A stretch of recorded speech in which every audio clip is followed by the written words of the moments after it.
Jared Dillian Show. I'm Jared Dillian. This is the Jared Dillian Show. Yes, we're going to be talking about the national debt. If you want to call to talk about your money, please call 844-305-7800. That's 844-305-7800. This is the Jared Dillian Show. You can also go to my website, which is jareddillianmoney.com, which I highly recommend because we have cool stuff on there. And you can follow me on Twitter at DailyDirtNap. And I would appreciate it because I am bleeding followers at the moment. So last week, Elizabeth Warren, who is running for president, proposed $52 trillion to pay for health care. A $52 trillion health care proposal. I mean, let's not tell her what comes after a trillion. Like, let's not start talking about quadrillions. That's kind of where we're getting to here. 52 trillion is the biggest number that I've ever heard anyone in government throw out. And by the way, household net worth, which is basically, if you took all the people in the country and added up what they were worth, it comes out to about 130 trillion. So really what we're talking about is something that's about 40 or 35% of the size of all the wealth accumulated by everyone in the country to pay for health care. And the amazing thing is she's probably underselling it. It's probably going to cost more. But anyway, that's a 10-year proposal, so it's 10 years, $5.2 trillion a year. And this is the amazing part. I don't know what you know about the budget, but we currently spend about $4 trillion a year. So what she's proposing, just to pay for healthcare, $5.2 trillion, is bigger already than the massive budget that we have. It would increase it by more than 100%. I don't know where we're going to get the tax revenue for this. I mean, she says we're going to have wealth taxes, we're going to have income tax. I mean, I don't want to accuse somebody of being mendacious, but she probably is lying or making some heroic assumptions about what people are going to pay in tax before they leave or commit suicide. I'm serious. So, the wealth taxes. I mean, look, people avoid taxes. They don't evade taxes. They avoid taxes. And they do it in legal ways. Nobody stands still and just pays massive amounts of taxes. They take action to minimize their tax bill. Everybody does that. So if people have if you're a billionaire, right? Leon Cooperman, for example, or Bezos or whoever, like if you're a billionaire and this is going to happen, like you can see the writing on the wall, like you can see the polls, she's going to win. Very easy just to skip town.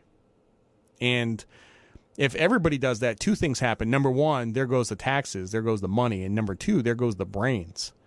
That's what you call a brain drain. So anyway, it's kind of doomsday type stuff. But the point is that 52 trillion is a massive amount of money. It's unthinkably large. So she says it's going to come from taxes. It's probably going to come from debt. And we already have a lot of debt. We have debt to GDP of about 110%. And that is in the danger zone. Once you get above 100%, that's a danger zone. We're already in the danger zone and going higher. And yeah. Here's an interesting statistic, and I wish I could remember. I've been searching on Google to find this, but I'm not lying. I didn't make it up. If you took the top tax bracket, which currently affects households with $600,000 in income or more, if you took the top tax bracket to 100%, if you took all their money, do you know how much it would raise? It would raise $850 billion a year.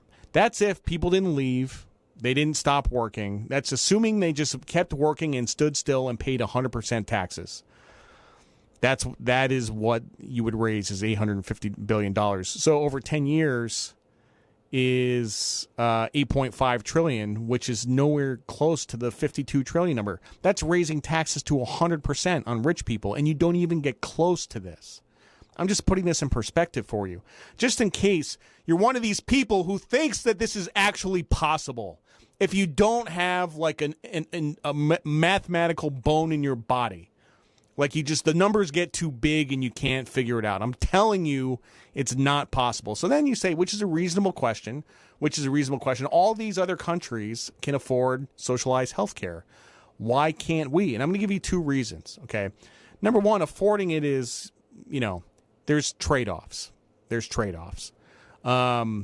The You have to if you're going to pay a certain amount for healthcare, then you have to ration it. Okay. And all the stuff from when Obama was president, the death panels and all that stuff. I mean, there's truth in that. I mean, it's a little overblown, but yeah, like you have to ration a scarce resource. And that brings me to number 2, which is that Americans as a culture cannot ration anything. Americans cannot deal with scarcity. They cannot deal with scarcity. And if something is free, they will consume as much of it as possible as you possibly can. Think about this. Healthcare is free. Bam. Tomorrow, healthcare is free. How many people do you know will go to the doctor every single day? So they get off of work or whatever, or they just want to hang out there. I mean, already, healthcare is free for old people, for people 65 and older. I had an eye infection. This was 7 years ago. I had an eye infection, and I bopped around to a couple doctors. I went to the hospital. Finally, I ended up at the ophthalmologist. It wasn't pink eye. And I went to the ophthalmologist office, and it was like 9 o'clock in the morning, and the waiting room was full. It was, there was like 50 people in there. They were all in their 70s and 80s. There was like 50 people, and it was like social hour. They were like drinking coffee and socializing and playing chess, and they were just hanging out in there at the doctor's office because it's free. So this is something peculiar to American culture. Other places don't do this. Like in France, if you have a cold, the thought process you go through is, I'm going to consume a lot of medical resources if I go to the doctor for something minor. Maybe I'll just tough it out. Nobody here is going to do that. Nobody here is going to do that. The 52 trillion estimate is low.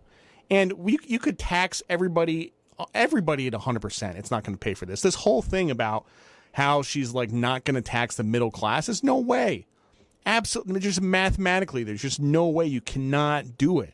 You have to raise taxes on the middle class a lot. I mean, right now, the effective tax rate for people under $100,000 is 10% or less, if you have a mortgage and some other deductions. So, yeah, like you'd have to take tax rates up to 30, 40%, like they are in European countries. I mean, the bottom tax rate in Sweden is 35%. Anyway, I was in, and here's the great thing.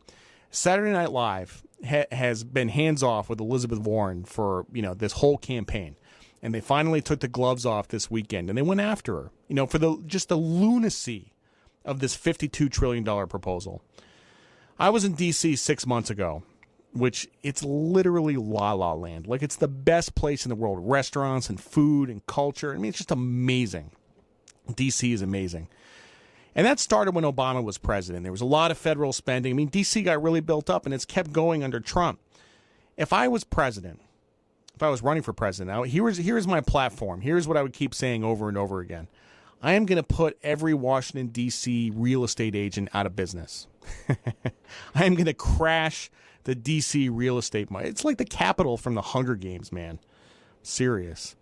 Calvin Coolidge, let's talk about Calvin Coolidge for a second. He was president from 1923 to 1929, which happened to be a pretty good time in our economic history. He was a CF from Vermont. The guy was cheap.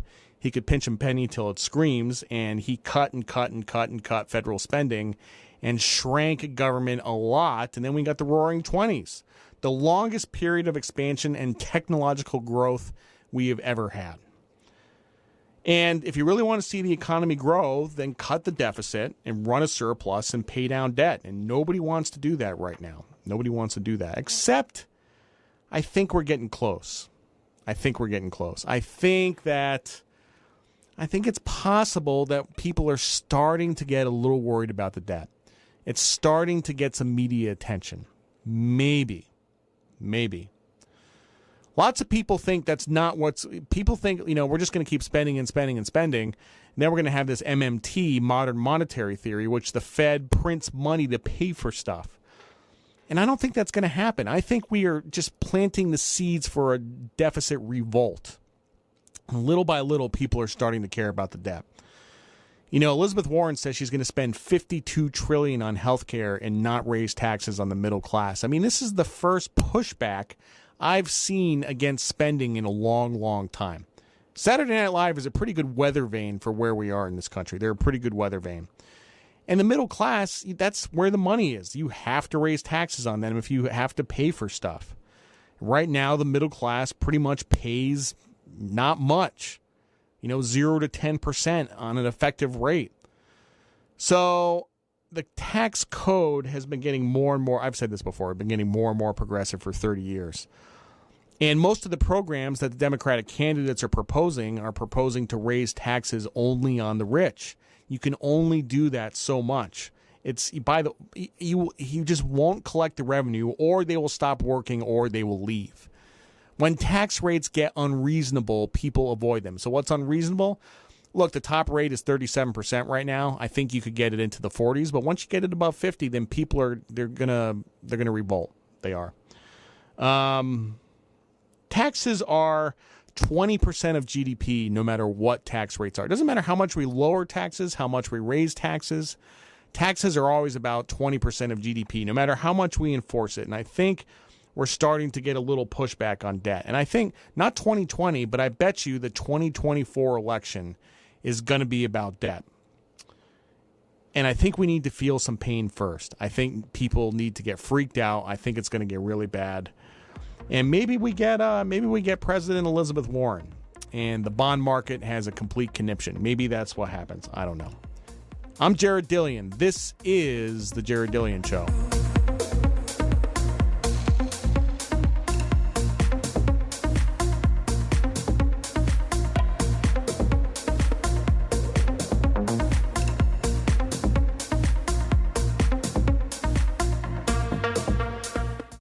Jared Dillian. Now you know a rich guy.